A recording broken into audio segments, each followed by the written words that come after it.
ആയുർവേദം എന്നുള്ളത് ആരോഗ്യത്തെ സംരക്ഷിക്കുന്ന, ആയുസ്സിനെ സംരക്ഷിക്കുന്ന ഒരു ശാസ്ത്രശാഖയാണ്. പാർശ്വഫലങ്ങൾ ഇല്ലാത്ത ഒരു ചികിത്സാ രീതി. അതിന് ഏറെ പ്രശസ്തമായ ഒരു സ്ഥാപനം തപ്പി ഞാൻ ഇങ്ങനെ കുറേ അലഞ്ഞു. അപ്പോഴാണ് നമ്മൾ കോട്ടയം ജില്ലയിലെ പാറമ്പുഴ മോസ്കോ ജംഗ്ഷനിലെ ആയുർ സൗഖ്യ ആയുർവേദ ക്ലിനിക്കിനെ കുറിച്ച് ഞാൻ അറിഞ്ഞത്. വളരെ വിദഗ്ധനായ ഒരു ഡോക്ടർ ഇവിടെയുണ്ട്, ഒരുപാട് ചികിത്സകൾ ഇവിടെയുണ്ട്. അതെന്തൊക്കെയാണെന്ന് എനിക്കൊന്ന് മനസ്സിലാക്കണം. അത്യാവശ്യം എനിക്ക് ചികിത്സകളും മരുന്നുകളും ഒക്കെ വാങ്ങിക്കണം. ഞാനൊന്ന് നോക്കട്ടെ.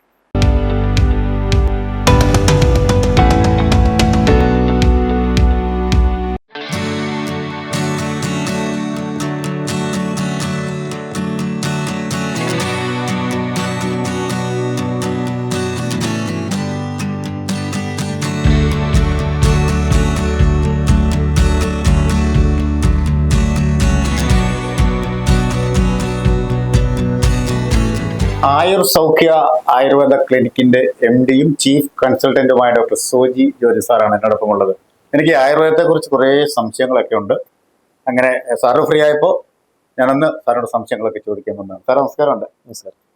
ആയുർവേദ രംഗത്ത് ഇപ്പോൾ എത്ര വർഷമായി കാണും ഏകദേശം? ഇപ്പോൾ 10 വർഷമായി നമ്മൾ ഇവിടെ ഇത് സ്റ്റാർട്ട് ചെയ്തു. ശരി. ഇപ്പം നമ്മുടെ പാറമ്പഴയിലെ മോസ്കോ ക്ലിനിക്കിലാണ് ഇരിക്കുന്നത്. ഇവിടെ എന്തൊക്കെ ചികിത്സകളാണ് ആയുർവേദത്തിൽ നമ്മൾ ചെയ്യുന്നത്? ഇവിടെ മെയിനായിട്ട് നമ്മൾ ആയുർവേദത്തിൽ പൂർവ്വകർമ്മങ്ങൾ, സ്നേഹസ്വേദ കർമ്മങ്ങൾ, ഇതിനകത്ത് നമ്മൾ വരുന്നത് നമ്മുടെ ഈ തിരുന്ന്, അതുപോലെ തന്നെ പൊടിത്തിരുന്ന്, കിഴികൾ, അങ്ങനെയുള്ള സംഭവങ്ങളാണ് കൂടുതലായിട്ട് ഇവിടെ ചെയ്തു വരുന്നത്. പിന്നെ നമ്മൾ ചെയ്യുന്നത്, ഞാൻ മെയിനായിട്ട് ചെയ്യുന്നത് സ്ത്രീകൾക്കും കുട്ടികൾക്കുമായിട്ടുള്ളൊരു ചികിത്സാ കേന്ദ്രമായിട്ടാണ് നമ്മൾ. ഞാൻ ചോദിക്കാൻ വേണ്ടി വന്ന ബോർഡ് ഇങ്ങനെ ഞാൻ കണ്ടു, അത് കണ്ടാണ് ഞാൻ ഇവിടേക്ക് കയറിയത്.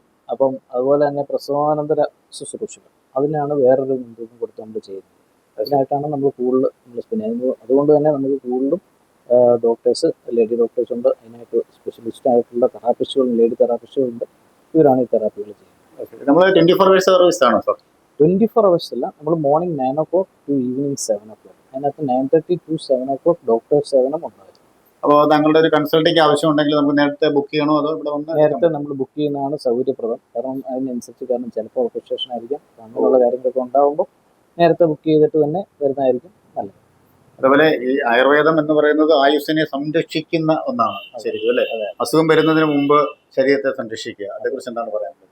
രോഗം വരാതെ സൂക്ഷിക്കാനായിട്ടാണ് ആയുർവേദത്തിൽ കൂടുതലും പറഞ്ഞിരിക്കുന്നത്. അതിനായിട്ടാണ് ഈ ദിനചര്യ, ഋതുചര്യ എന്ന് പറയുന്ന സംഭവങ്ങളൊക്കെ പറഞ്ഞത്. ഇതൊക്കെ ചെയ്തിട്ടും പിന്നെയും രോഗം വന്നാൽ അതിനെ എങ്ങനെ ചികിത്സിക്കുക എന്നുള്ളതാണ് ആയുർവേദത്തിന്റെ ബാക്കി മാർഗങ്ങളോട് നമ്മൾ നോക്കുന്നത്. അതുകൊണ്ട് എപ്പോഴും രോഗം വരാതിരിക്കാനായിട്ട് ആയുർവേദം ചെയ്യുന്നത് വളരെ. എത്ര പഴകിയ രോഗങ്ങൾക്കും ആയുർവേദത്തിൽ ചികിത്സ ഉണ്ടെന്ന് ഞാനിങ്ങനെ കേട്ടിട്ടുണ്ട്. എത്ര പഴകിയ രോഗങ്ങൾക്കും എന്നുള്ളതല്ല, കാരണം ഇപ്പോൾ പുതിയ രോഗമാണെങ്കിലും പഴയ രോഗമാണെങ്കിലും ആ രോഗത്തിന്റെ ഒരു ബലം, ഇല്ല രോഗത്തിന്റെ അവസ്ഥ, ആ രോഗിയുടെ അവസ്ഥ, ഇതിനനുസരിച്ചാണ് ചികിത്സ കൊടുക്കുന്നത്. ഇപ്പം നമുക്ക് കോവിഡ് വന്നപ്പോൾ അറിയാം, നമുക്ക് കോവിഡിന് നമ്മൾ ആയുർവേദം കൊണ്ട് പ്രതിരോധം ചെയ്തു. അതുപോലെ തന്നെ ഒരു പരിധി വരെയൊക്കെ നമുക്ക് ചികിത്സിക്കാനും പറ്റി. അപ്പം ഇപ്പൊ പുതിയൊരു രോഗം വരുന്നുണ്ട്, അവിടെയും നമുക്ക് പറ്റി. എന്നാൽ പഴയ രോഗങ്ങൾ പോലെ ഒത്തിരി പഴകിയ രോഗങ്ങൾ എന്ന് പറഞ്ഞു, ഇപ്പം എന്താ പറയാ, ഇപ്പൊ ആമവാദം അങ്ങനെയുള്ള കണ്ടീഷനിൽ ഒത്തിരി പഴയായി, ഇപ്പൊ കൈ ഡിഫോമിറ്റീസ് ഒക്കെ ആയി, കൈയൊന്നും മടക്കാൻ പറ്റില്ല, തീരെ പറ്റില്ല, അങ്ങനെയുള്ളൊരു അവസ്ഥയിൽ നമ്മുടെ അടുത്ത് വന്നു കഴിഞ്ഞാൽ അതിനെ റിക്കവർ ചെയ്യിക്കുക എന്ന് പറഞ്ഞാൽ ഇതിനൊക്കെ ഒരു പരിമിതിയുണ്ട്. ഇപ്പം ഫുള്ളി റിക്കവർ ആകാൻ നമുക്ക് ബുദ്ധിമുട്ടുണ്ടാവും. പക്ഷെ അവർക്ക് അതിനൊക്കെ ഉള്ള കണ്ടീഷനിൽ നിന്ന് അത് കൂടുതൽ എന്താ പറയാ ബുദ്ധിമുട്ടുണ്ടാക്കാതെ നമുക്ക് നോക്കാം. ആ ഒരു രീതിയിൽ അവരെ കൊണ്ടുപോകാം, കുറച്ചുകൂടെയൊക്കെ തടഞ്ഞു നിർത്താൻ പറ്റും. കുറച്ചുകൂടെയൊക്കെ ഈസിനെസ്, അവരുടെ ആ ലൈഫ് സ്റ്റൈൽ, ഒരു റീഹാബിലിറ്റേഷൻ എന്നുള്ള രീതിയിൽ നമുക്ക് കുറച്ചുകൂടെ കൂടുതൽ ചെയ്യാം. അതേപോലെ സാർ, ഈ കോവിഡ് സമയത്ത് അതിനുശേഷം ഞാൻ അറിഞ്ഞത് കോവിഡ് വന്നവർക്ക് ശരിക്കും ഒരു ഇമ്മ്യൂണിറ്റി പവർ കൂടുന്നതിന് വേണ്ടി ആയുർവേദം ഉത്തമമാണെന്ന് ഞാനിങ്ങനെ പല ലേഖനങ്ങളിൽ വായിച്ചു, പലരുടെ പറയുകയുണ്ടായി. ഇതേക്കുറിച്ച് എന്താണ്?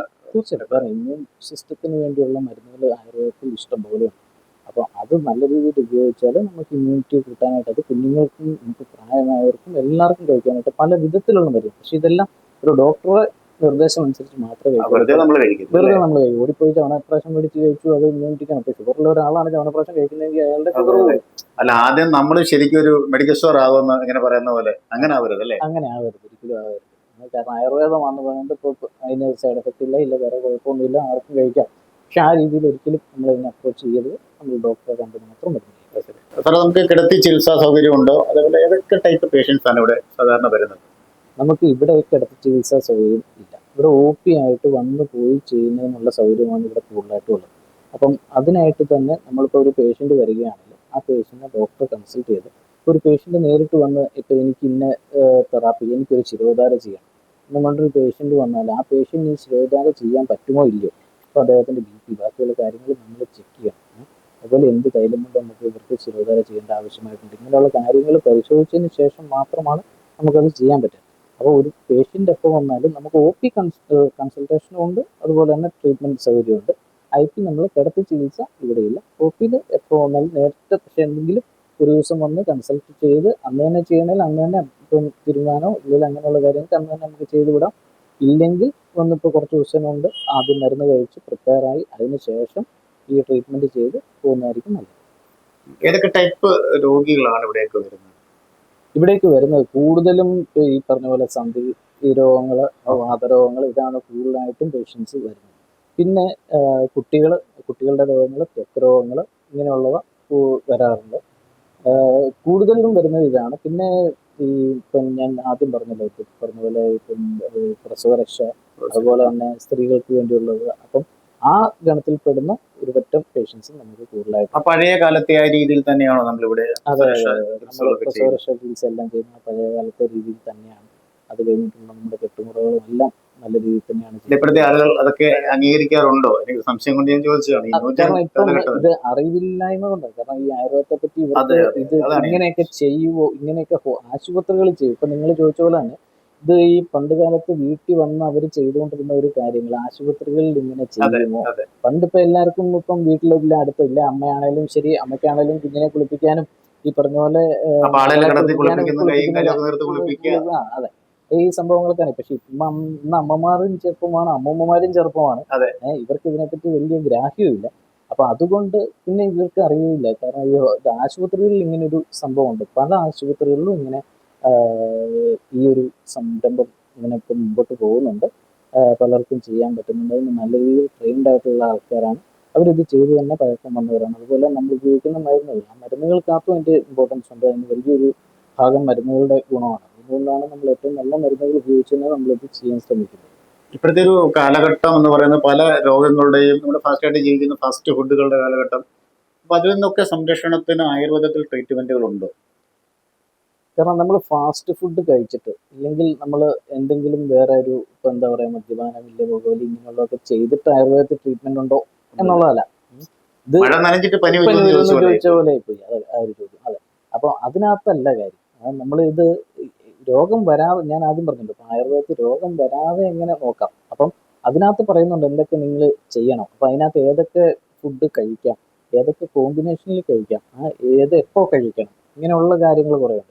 ഏതൊക്കെ വേവിച്ച് കഴിക്കണം, ഏതൊക്കെ പച്ചക്ക് കഴിക്കണം, അങ്ങനെയുള്ള കാര്യങ്ങളെല്ലാം അതിനകത്ത് പറഞ്ഞു. അപ്പം ഈ വക കാര്യങ്ങളെല്ലാം ചെയ്തിട്ടും നമുക്ക് രോഗം വരുവാണേലാണ് നമ്മൾ നല്ല രീതിയിലുള്ള ഫുഡ് കഴിച്ച് നല്ല രീതിയിൽ ജീവിതം നയിച്ചിട്ടും നമുക്ക് ഈ രോഗം വരുവാണേലാണ് ചികിത്സിക്കുക. ഇപ്പം പഥ്യം നോക്കാത്ത ഒരാൾക്ക്, പഥ്യം എന്ന് പറഞ്ഞൊരു അവസ്ഥയിൽ മാത്രം പോകുന്ന ഒരാളെ നമ്മൾ ചികിത്സിച്ച് നേരെയാക്കാന്ന് പറഞ്ഞാൽ വലിയ പാടാണ്. പഥ്യമാണ് ഇതിനകത്ത് മെയിനായിട്ടുള്ള കാര്യം. അതാണ് ഈ ആയുർവേദത്തിൽ പറയുന്ന പഥ്യം എന്ന് പറയുന്നത്. കൂടുതലും ഈ രോഗത്തിനൊരു പഥ്യം വേണം. ഈ രോഗം എന്തുകൊണ്ട് വന്നു അതിൻ്റെയാണ് ഒരു പഥ്യം പറയുന്നത്. പിന്നെ ആണ് നമ്മൾ ചില മരുന്നുകൾക്ക് പഥ്യമുണ്ട്. അപ്പൊ ഈ മരുന്ന് കഴിക്കുമ്പോൾ ഇന്ന സാധനങ്ങൾ കഴിച്ചുകൂടാ, അങ്ങനെയൊക്കെ പറയുന്നത്. അപ്പൊ അതിന്റെ ഒരു പഥ്യം. ഇത് രണ്ടുമാണ് ആയുർവേദത്തിൽ പഥ്യം എന്ന് പറയുന്നത്. അപ്പൊ ആ പഥ്യമായിട്ടുള്ള ആഹാരം, ഇതിന് ഈ രോഗത്തിന് കഴിക്കാൻ പറ്റുന്നതിനെയാണ് പഥ്യം എന്ന് പറയുന്നത്. ആ മരുന്നിന്റെ കൂടെ കഴിക്കാൻ പറ്റുന്നതന്നെയാണ് പഥ്യം എന്ന് പറയുന്നത്. ബിരുദാഹാരങ്ങൾ രോഗങ്ങൾ ഉണ്ടാക്കുന്ന കോമ്പിനേഷൻ, അൺഹോൾസം കോമ്പിനേഷൻ എന്ന് പറയും. അതാണ് ആ ഒരു കൺസെപ്റ്റ് എന്ന് പറയുന്നത്. അത് പലതും ആയുർവേദത്തിൽ. അപ്പൊ അതാണ് ഈ ഞാൻ പറഞ്ഞത്, രോഗം വരാതെ എങ്ങനെ സൂക്ഷിക്കാന്ന് പറയുന്ന കാര്യമാണ് ഈ ബിരുദാഹാരം. ബിരുദാഹാരം കഴിക്കരുത് എന്ന് പറയുന്നത്, രാത്രിയിൽ തൈര് കഴിക്കരുത് എന്ന് പറയുന്നതൊക്കെ ഈ രോഗം വരാതിരിക്കാൻ വേണ്ടിയാണ് ഈ പറയുന്നത്. ഇത്രയും നാളത്തെ ഒരു എക്സ്പീരിയൻസ് വെച്ച് ഈ ഒരു ഫീൽഡ് മിടുക്കനായ ഡോക്ടർ എന്ന രീതിയിൽ ഞാൻ ചോദിക്കുകയാണ്, ആരോഗ്യ സംരക്ഷണത്തിന് വേണ്ടി ഒരാൾ എന്തൊക്കെയാണ് ചെയ്യുന്നത്? ആരോഗ്യ സംരക്ഷണത്തിന് വേണ്ടി ഈ പറയുന്നത് നമ്മൾ ആയുർവേദത്തിൽ പറഞ്ഞിട്ടുള്ള ഈ ദിനചര്യ, ഋതുചര്യ എന്ന് പറയുന്ന സമ്പ്രദായങ്ങളുണ്ട്. അപ്പോൾ അതിനകത്ത് തന്നെ രാവിലെ എഴുന്നേൽക്കുമ്പോൾ നമ്മൾ എന്ത് ചെയ്യുന്നു, ഏത് സമയത്ത് എഴുന്നേൽക്കണം, അവിടെ മുതലാണ് തുടങ്ങുന്നത്. അപ്പോൾ നമ്മൾ എപ്പോൾ എഴുന്നേൽക്കുന്നു, അത് കഴിഞ്ഞ് നമ്മൾ ചെയ്യേണ്ട കുറച്ച് കാര്യങ്ങൾ, ഇതെല്ലാം നമ്മുടെ ഡെയിലി ഒരു ക്ലീൻനെസ്, അതിന് വേണ്ടിയിട്ട് റൊട്ടീനായിട്ട് പോകുന്നു. അപ്പോൾ നമ്മൾ പല്ല് തേക്കുക, കുളിക്കുക, ബാക്കി ആഹാരം കഴിക്കുക, ഇതെല്ലാം ഇതിനകത്ത് വരും. അവസാനം രാത്രിയിൽ പോയി കിടന്നുറങ്ങാൻ നേരത്ത് നല്ല ജോലി ചെയ്യുന്നത് ഉൾപ്പെടെ നമ്മൾ എങ്ങനെ നമുക്കും മറ്റുള്ളവർക്കും വേണ്ടി, നമുക്കും സമൂഹത്തിനും വേണ്ടി നല്ലത് ചെയ്യുക, ഇതെല്ലാം ഈ നല്ലത് മാത്രം ദിനചര്യ ചിന്തിക്കുക. നല്ലത് മാത്രം ചിന്തിക്കുക. ഇതെല്ലാം ഈ ദിനചര്യക്കകത്ത് വരുന്ന കാര്യങ്ങളാണ്. അത് കഴിഞ്ഞ് രാത്രി പോയി കിടക്കാൻ നേരത്ത് അങ്ങനെ ഒരു നല്ല ദിവസം വന്നതിന് ദൈവത്തിന് നന്ദിയും പറഞ്ഞു കിടക്കുക, ഇവിടെ കിടന്നുറങ്ങാം. സുഖമായിട്ട് കിടന്നുറങ്ങാം, നമുക്ക് ഒരു രോഗവും വരില്ല. അതാണ് അതിന്റെ ഒരു കാര്യം. അത്ര സിമ്പിളാണ് ഡോക്ടർ പറഞ്ഞത് അല്ലേ. എന്തായാലും ആയുർവേദത്തെക്കുറിച്ച് വളരെ വിശദമായ കാര്യങ്ങൾ പറഞ്ഞു. ഞങ്ങൾക്ക് എല്ലാവിധ ആശംസകളും നേരുകയാണ്. സുഖമായിട്ട് ഉറങ്ങുക, നല്ലത് മാത്രം ചിന്തിക്കുക. ആയുർവേദം എന്ന് പറയുന്ന ഒരു ശാസ്ത്രം തന്നെയാണെന്ന് അദ്ദേഹം പറഞ്ഞു കഴിഞ്ഞു. അദ്ദേഹത്തിൻ്റെ സേവനം ആവശ്യമുള്ളവർ കോൺടാക്ട് ചെയ്യുക. നമ്പറൊക്കെ ഞങ്ങൾ കൊടുക്കുന്നുണ്ട്. മനോഹരമായ മറ്റൊരു എപ്പിസോഡ് കണ്ടുമുട്ടും വരെ ടേക്ക് ഓഫ്.